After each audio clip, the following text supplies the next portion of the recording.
Hello and welcome to SchoolHouse, Equity in Education. I am your host, Allison R. Brown, Executive Director of the Communities for Just Schools Fund, or CJSF, where we provide resources and support to community-based organizations that are working to ensure equity in their schools. Go to cjsfund.org to subscribe to our e-newsletter. If you're tweeting, follow me at Allison R. Brown and tweet about the show with the hashtags C4JS, that's with the number 4, or Communities for Just Schools, again, that's with the number 4. On this week's episode of SchoolHouse, this is going to be a great show today, we're talking about masculinity, the ways in which gender norms or societal expectations of men can be harmful to Black men and boys. With me today are Dr. Micah Gilmer, a senior partner with Frontline Solutions and part-time professor at the University of North Carolina, Chapel Hill, and Riki Wilchins, the executive director of True Child. We're going to talk about the recent report addressing masculine norms to improve life outcomes for young Black men, Why We Still Can't Wait, released by Frontline Solutions and True Child. Welcome, Micah and Riki. Thank you so much for joining me today. Thank you, Allison. So, Riki, before we jump into the report, will you just define for us what are gender norms? That's a great question. I think that gender is an overloaded term in the English language, and people often confuse gender norms, gender identity, gender mainstreaming, and so forth. But, gender norms are these scripts and expectations that we all kind of learn, particularly in those adolescent years, for how to be a boy or a girl, how to do masculinity or femininity. So in terms of, traditional masculinity, that's usually understood as some amalgam of strength, aggression, sexual prowess, emotional toughness, and so forth. Mm-hmm. Traditional femininity is usually, you flip that over, is usually understood as what I call the 3 Ds of being deferential, desirable, and dependent. So, Micah, why is it important? We saw last year the launch of My Brother's Keeper. There's been a lot of focus on Black men, especially as they come into contact with police and policing structures that are abusive and that are killing them even in the streets.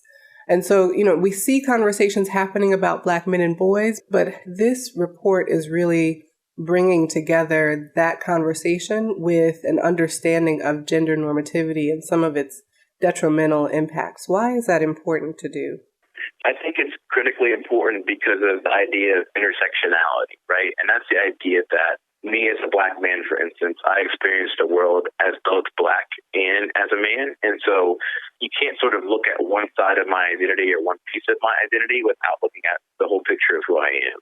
And so I think we think of it similar to what we think about the conversation around racial equity, right? So now as a community of folks that care about improving communities, we're beginning to have a more honest and open conversation. We're not there yet by any stretch of the imagination, but we're beginning to understand that unless you look at racialized systems of oppression, racism, structural racism, as an underpinning thing that's impacting the ability of communities to have access to opportunity, you're not going to get anywhere in terms of that conversation. And we haven't done yet, and what we're sort of trying to push for is having a similar conversation about gender and about gender-based systems of oppression and about the fact that your gender identity has a tremendous impact upon how you see the world and also how the world sees you. I just want to hop in and add to that if I can, too, because I think it's important that when people hear the word gender or gender identity, often they assume the conversation is about transgender or gay kids. And I think what Mike is trying to say is even for those kids who are gender conforming, who do conform to normal ideas of masculinity and boyhood, they too face markedly lower life outcomes. And you can't ameliorate that entirely unless you start thinking about race, class, and gender. That's the intersectional model, is that these things come together, not in separate silos. This has given, I think, an important frame for arguments and conversations that have been ongoing, certainly in education. So, I'll tell you that a light bulb went off for me in reading this report because I talk a lot about some of the ridiculous punishments that Black and brown children face for things in school, like school uniform violations, showing up late for school or for class, talking back to a teacher, or the amorphous and omnipresent disrespect, insubordination, or defiance. You know, Black boys in schools are punished often because their teachers are afraid of them, and Black girls are punished often because they're not comporting with a cultural idea of what people think white women are and should be. But the frame I had been missing all along in that line of argument was gender normativity. You know, Riki, the report about Black girls and gender norms came out first. Will you just talk about some of the findings in that report, Gender Norms, a Key to Improving Health and Wellness Among Black Women and Girls?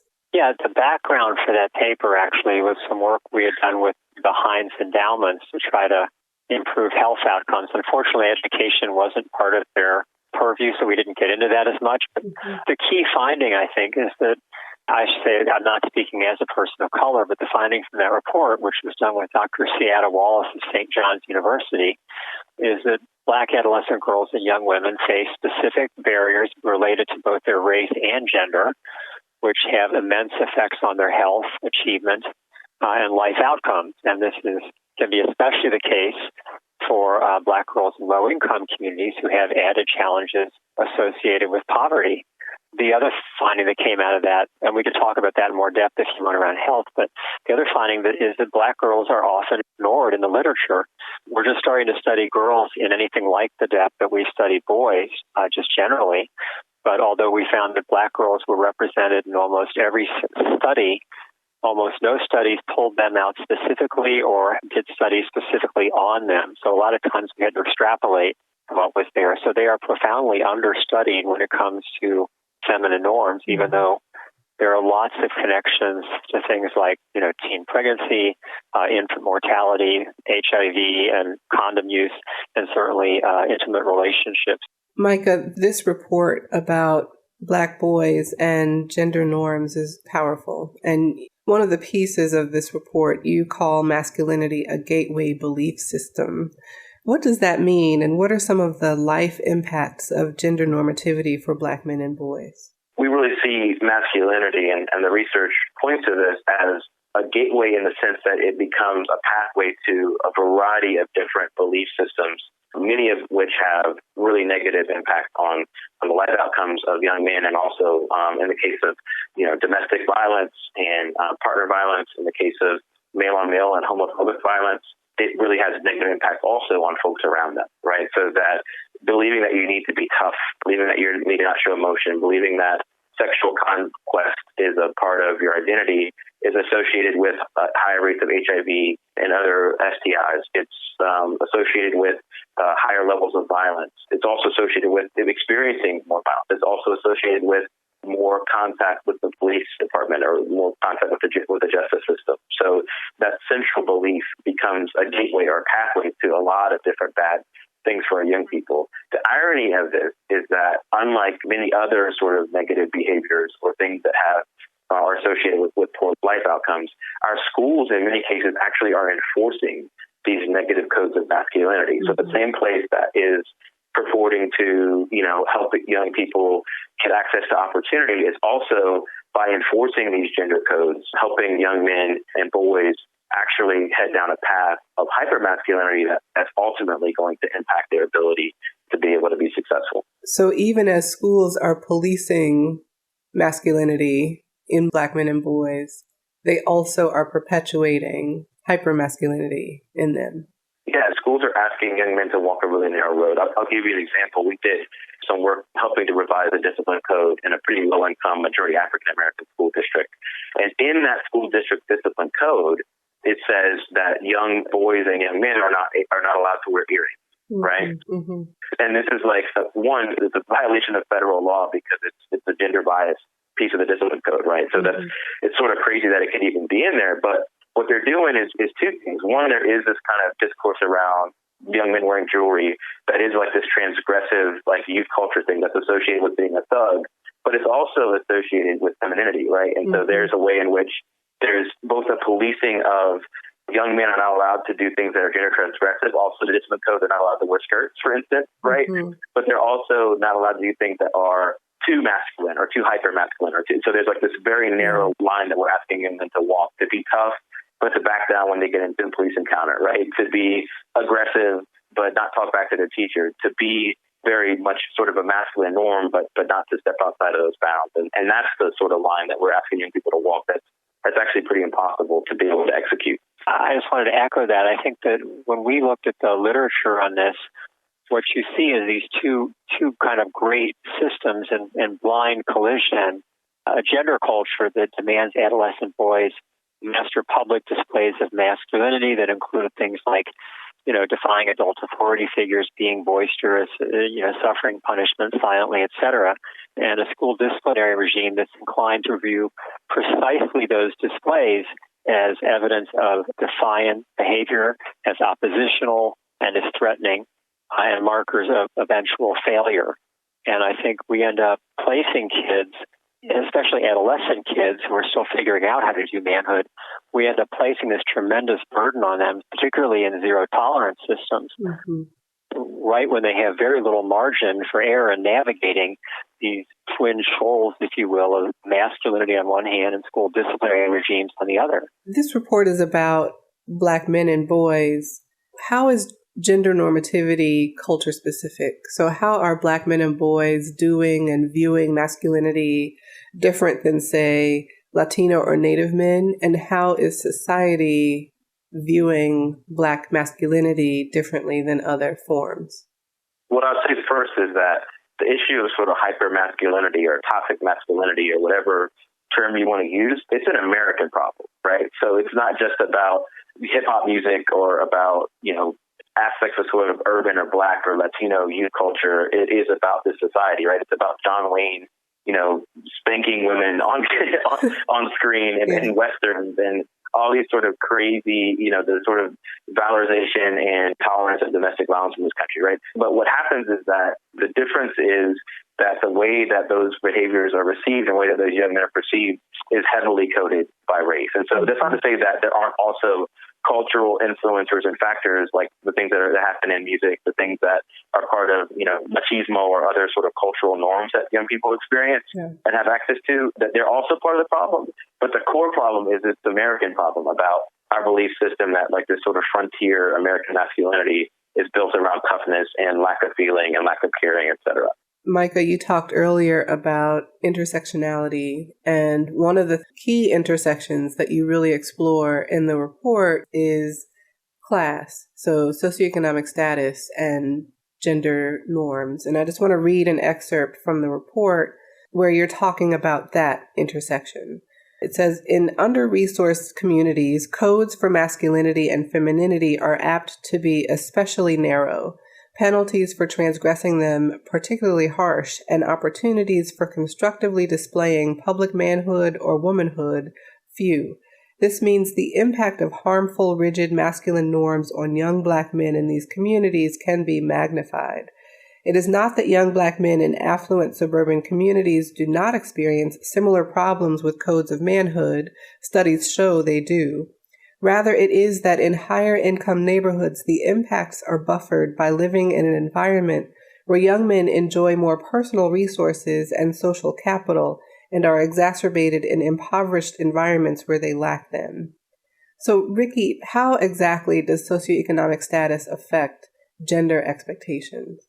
In a lot of ways, I think that you kind of indicated a little bit from that report. Young men in low-income environments, first of all, often, not always, but often face much stricter requirements for displaying masculinity and harsher punishments. And as Mike indicated, this isn't just young Black men. This is, suburban white boys who are low-income in Lubbock, Texas, face many of the same challenges if they are in low-income communities. I think that also, the traditional status displays, which are often how young men, display manhood and create dominance hierarchies, things like, flashing the latest iPad or a fully loaded, Mustang Shelby Cobra or whatever it is. These are things that you're not as likely to be able to do in low-income communities. One of the folks we used to work with, who was the Philadelphia Eagles quarterback, used to say, young men in low-income communities really have three ways to show masculinity. They can try to show money, they can get girls, or they can throw the ball.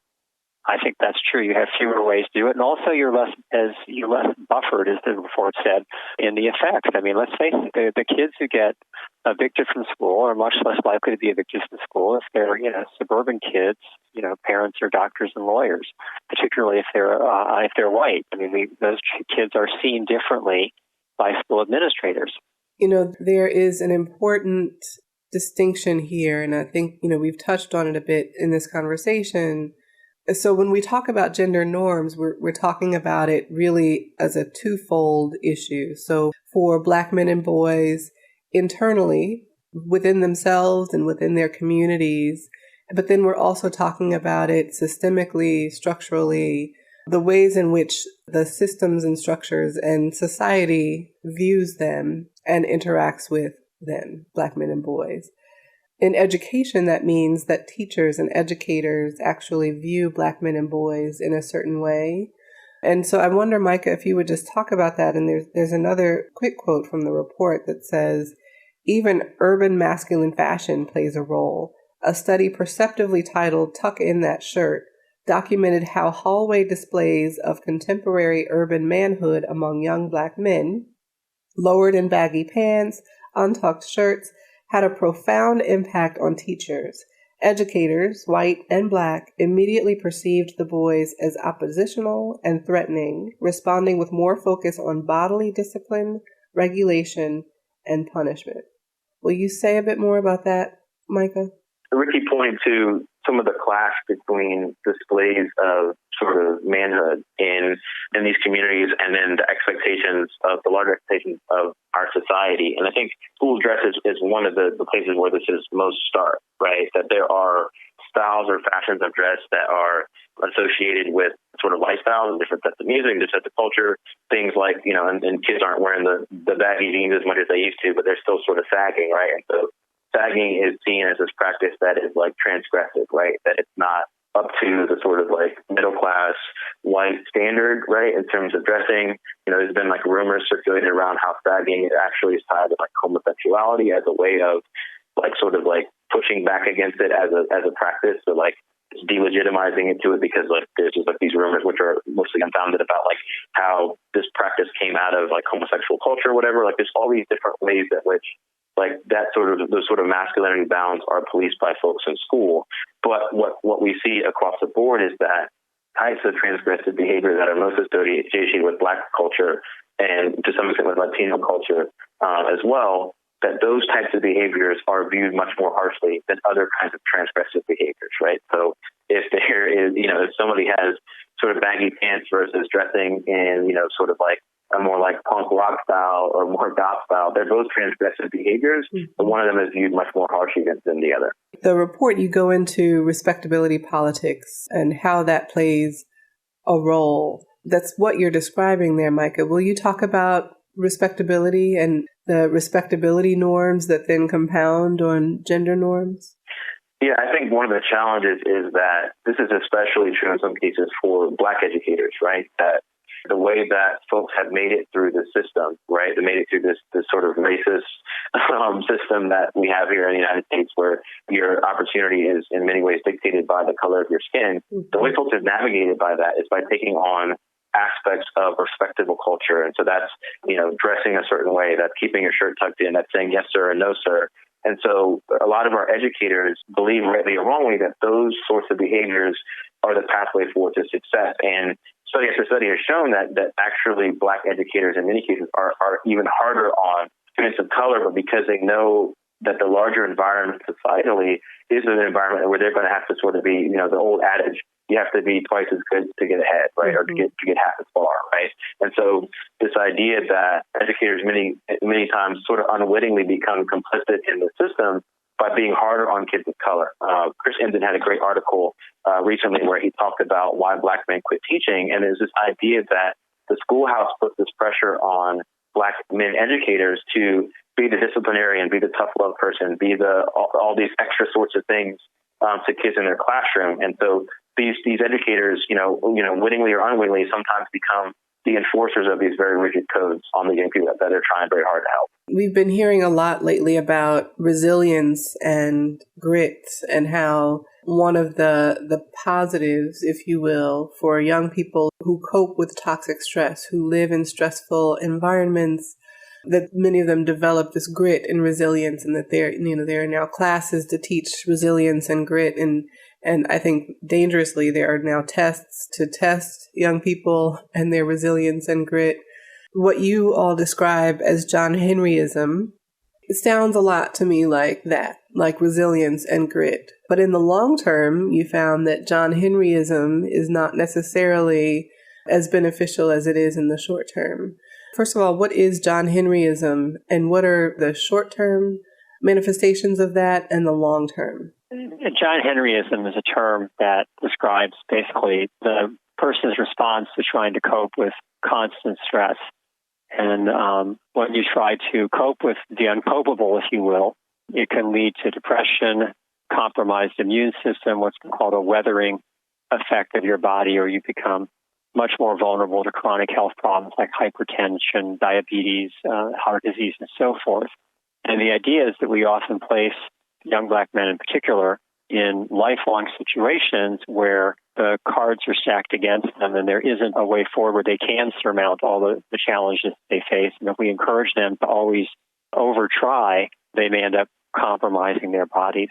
And so, again, this is a pushing back on the idea of respectability politics, that there's always a way forward. And if you just adopt, the kind of Norman Rockwell middle-class morality of, always trying, always being the best, you can get ahead.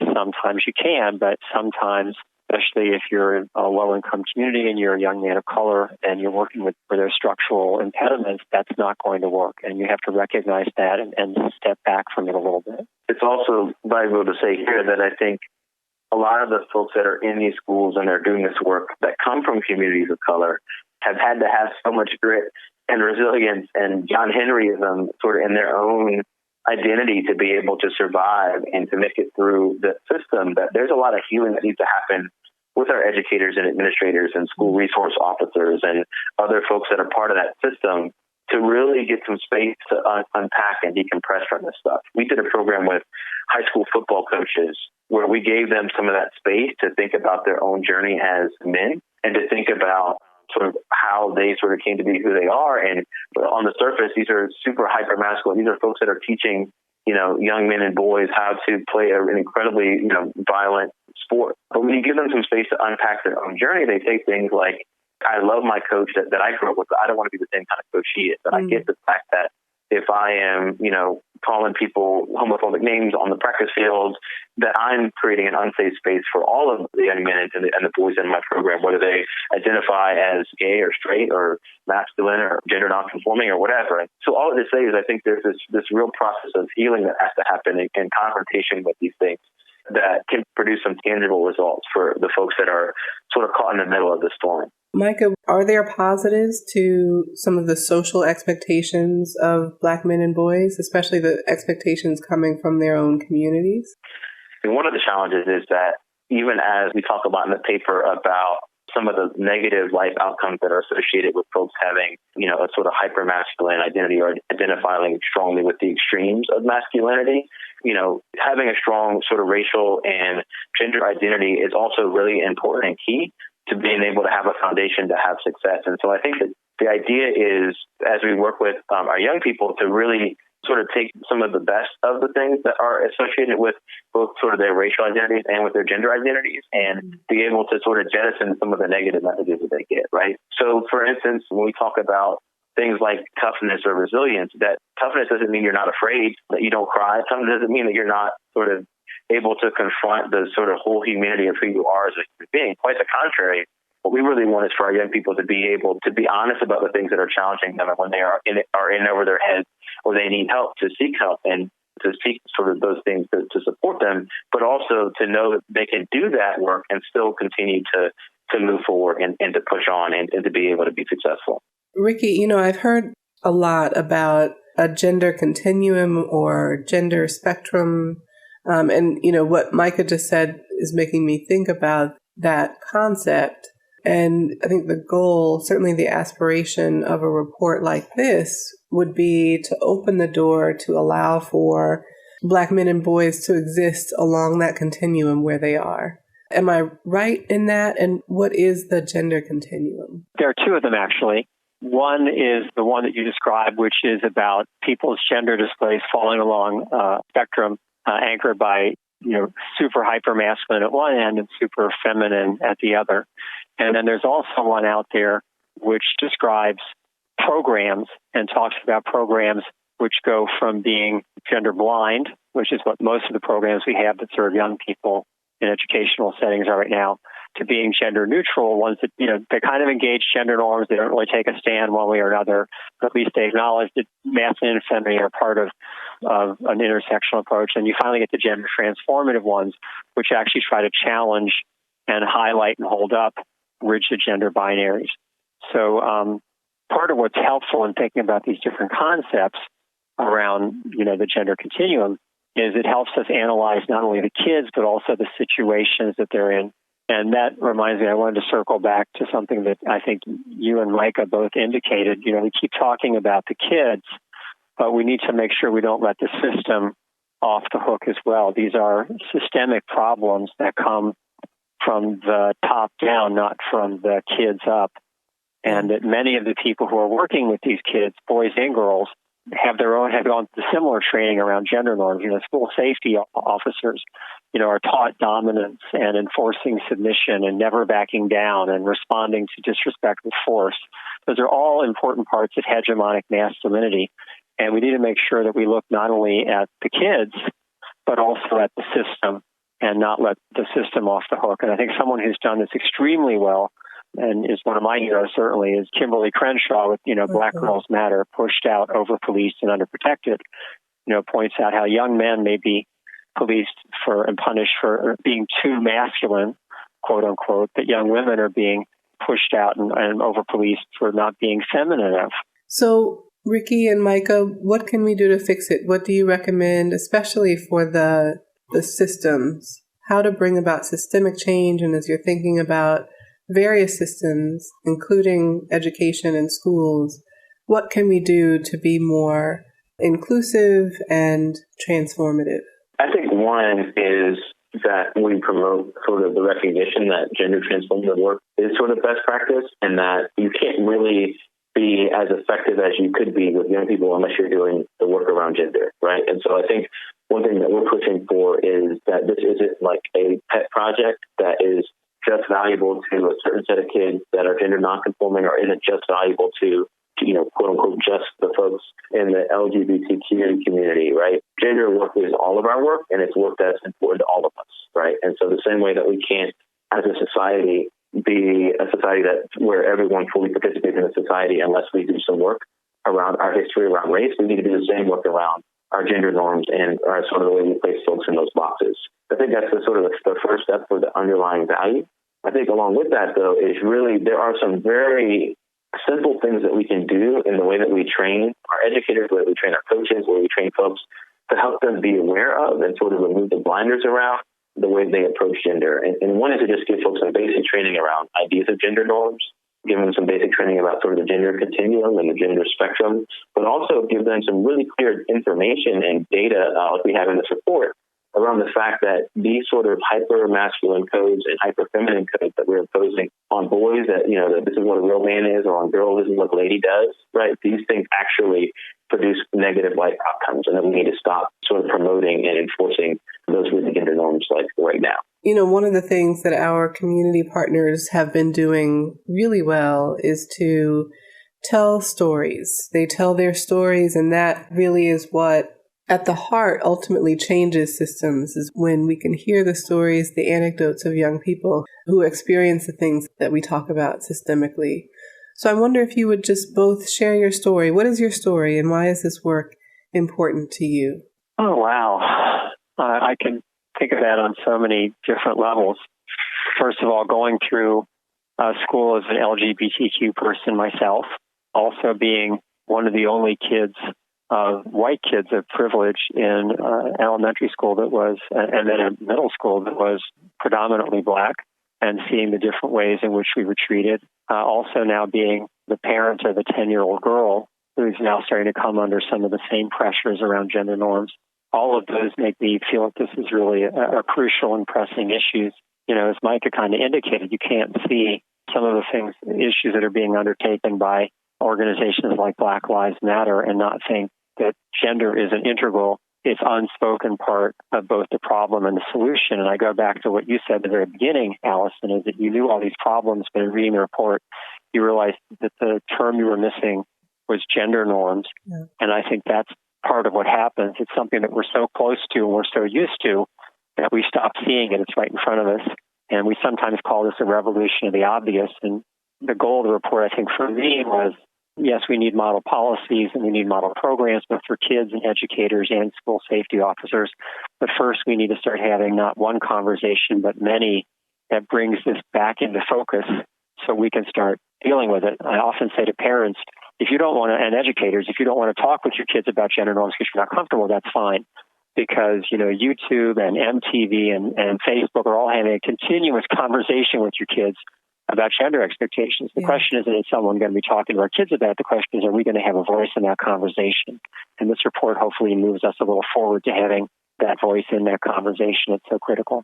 Micah, what is your story? Who are you? I grew up as somebody who, the idea of sort of, boyhood or manhood or like those, I'd say like it was a coat that I put on that fit me pretty well. Right? I was somebody who was able to sort of fit into sort of the man box pretty well. I was a high school football player and loved to be loud and run and do things outside, and do that stuff growing up. And so a lot of the gender expectations that society put on me, I was able to meet. But even as sort of a gender conforming young man, I remember just the fragility of that, right? That, somebody calling you a mean name or questioning either that you were feminine or that you were gay or that you were anything else, was something that was foundationally sort of unsettling to who you were as a person. I also saw, as somebody who has gender privilege, right, is, presents as a young man, I saw my friends that were queer, my friends that sort of were non-binary in terms of their gender expression, be treated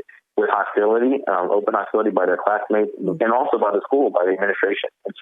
And I also grew up with a dad who I always used to joke, my dad was in ministry and he would every sermon he gave, he'd wind up crying somewhere in the sermon, right? And he was a man who did a lot of the gender expectations of what a man was, but also I saw by example, even if it's not always by word, that being a man was also being caring and being in touch with your emotions and being present in that way. And so I always grew up with that as a value, and it really wasn't until I got exposed to some of the language around this issue and as a graduate student started looking at the different theories of masculinity and of gender that I really was here's the language to describe what I've been feeling and experiencing all this time, that even as someone who, identifies as a man, that this box that tells me how I'm supposed to behave is a prison, right? And that I need to help, do some work myself and also work with other folks to help both gender conforming and, quote unquote, cisgender young people, but also help young people that are gay or transgender or identify as non-binary get access to sort of support and help and at least have adults in their lives that are not punishing them or disciplining them or trying to put them in a box. This has been a wonderful conversation. The report is powerful. It is enlightening. I think it's very, very important and timely. It really does give structure and vocabulary for many of the things that advocates and activists around the country have been fighting for and against for many years. It's an entry point for bringing together conversations about boys and men of color and women and girls of color, for really understanding racial equity and justice. Much of what we're seeing today when we talk about the criminal justice system and juvenile justice system and the impacts on communities of color, this is really a very revealing look. As you said, Micah, this is an American problem and an American issue, and it's something that we have to be willing to talk about, to have brave conversations about in order to move forward. So I'm appreciative of your work. Dr. Micah Gilmer is a senior partner with Frontline Solutions. Riki Wilchins is the executive director of True Child. Thank you both so very much for being on the show today. Will you let people know how to find you, Micah, online or elsewhere? How can people reach you? Yeah, you can find access to this report and other materials from us at our website, frontlinesol.com. So short for Frontline Solutions, frontlinesol.com. And Riki? We actually created an online clearinghouse of some key studies around gender norms and youth of color. And that online clearinghouse, this report, and also the white paper you mentioned for Hines around black girls and feminine norms is available at truechild.org/Hines, SEINZ, like the ketchup. Thank you both so much again for being on Schoolhouse today. Thanks for joining us. Thank you. Thank you. And thanks to all of you for listening in. Remember that you can follow me at Allison R. Brown on Twitter and sign up for the Communities for Just Schools Fund newsletter at cjsfund.org. Thank you for listening and have a wonderful week.